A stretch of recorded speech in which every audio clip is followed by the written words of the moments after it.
Judulnya Prosumer Power. Apa sih prosumer itu?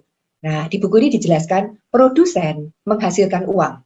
Ya, jadi toko-toko itu kan ya mendapatkan keuntungan, tapi konsumen mengeluarkan uang. Nah, prosumen adalah di mana konsumen ini pandai. Dia tidak hanya mengeluarkan uang, tapi dia bisa make money, menghasilkan penghasilan sambil belanja.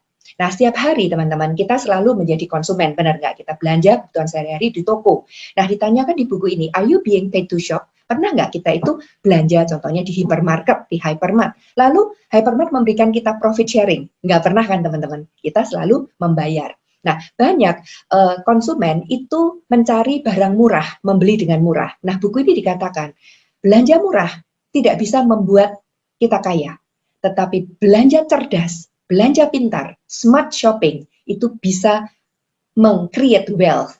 Nah ini ya, jadi gimana caranya menghasilkan kekayaan atau kemakmuran dengan belanja pintar, bukan belanja murah. Nah teman-teman hati-hati ya, kita sebagai konsumen kita selalu terperangkap dengan barang murah. Barang murah kita membeli, barang murah kita membeli padahal belum tentu pakai, dan walaupun murah ya tetap kita harus mengeluarkan uang. Kita tidak punya kesempatan untuk menghasilkan uang. Nah, buku ini mengajarkan gimana caranya kita belanja pintar. Kita belanja harus langsung ke pabrik, bukan ke retail shop. Nah, kita akan lihat sekarang gimana barang itu dari pabrik masuk atau nyampe ke pelanggan. Ini adalah cara distribusi konvensional, teman-teman. Jadi kita sebagai konsumen, kalau kita mau belanja produk kan nggak mungkin toh langsung ke pabrik.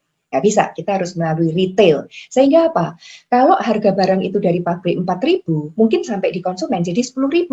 Karena ada biaya-biaya distribusi. Grosir perlu untung, retail, ya toko-toko ini perlu untung, lalu ada biaya promosi, yang semuanya itu dibebankan kepada konsumen. Nah, itu besarnya sekitar 60%, teman-teman.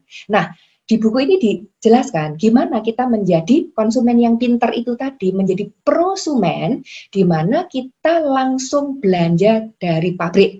Tidak usah melalui grosir dan retail. Sehingga apa? 60% ini tadi ya akan menjadi hak kita, yaitu 30% profit sharing dari perusahaan dan 30% retailing profit kalau kita menjual pada konsumen. Nah, jadi jangan jadi konsumen, teman-teman. Kita jadi prosumen. Nah, ini yang disebut dengan bisnis P2C, producer to consumer.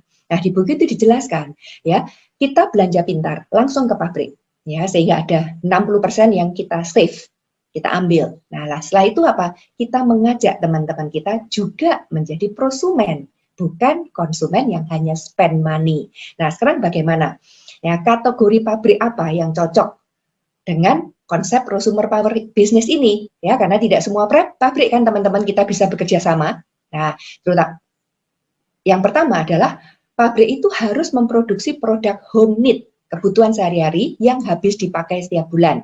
Bayangkan kalau pabrik itu menjual mobil, kita kan nggak bisa membangun kekuatan prosumen, mengajak teman-teman belanja mobil tiap bulan. Nggak mungkin kan teman-teman. Ya, tapi kalau produk home need, ya contohnya mulai dari perawatan tubuh, keperluan rumah tangga, shampoo, sabun, mandi, ya lotion, untuk pembersih rumah tangga, deterjen, vitamin, kosmetik, dan seterusnya. Itu adalah home need, produk yang kita butuhkan sehari-hari. Lalu kualitasnya harus prima, teman-teman. Kalau enggak, nanti kita mengajak teman belanja di pabrik itu, kalau produknya abal-abal kan kita malu gitu. Ya, kasihan dong. Teman-teman kita akhirnya jadi korban ya. Nah, yang ketiga, produknya harus aman dan terpercaya. Jangan sampai produk itu berbahaya dipakai oleh manusia dan juga mengotori lingkungan. Nah, harganya juga demikian. Ya, kita harus harganya harus bersaing. Nah, sekarang gimana strategi bisnisnya? Nah, strategi bisnisnya adalah kita membangun basis pelanggan, basis prosumen itu. Makanya namanya apa? Kekuatan prosumen. Apa sih basis pelanggan itu? Contohnya Netflix, Spotify, Telkomsel, ya, bank. Ya, orang yang berlangganan Netflix, Spotify, dan contohnya kita juga nasabah bank, setiap bulan ya kita selalu berlangganan membayar. Iya kan, namanya langganan itu kan membayar tiap bulan. Ya, saya tiap bulan dikenakan admin fee oleh BCA itu mungkin 20.000. Ya, setiap bulan memang kecil, tapi setiap bulan. Nah, kalau BCA itu punya puluhan juta nasabah, kalikan aja dengan 20.000 rupiah. Nah, itu yang disebut dengan strategi kita memiliki pelanggan yang luas. Nah, di sini di bisnis ini seperti itu, teman-teman.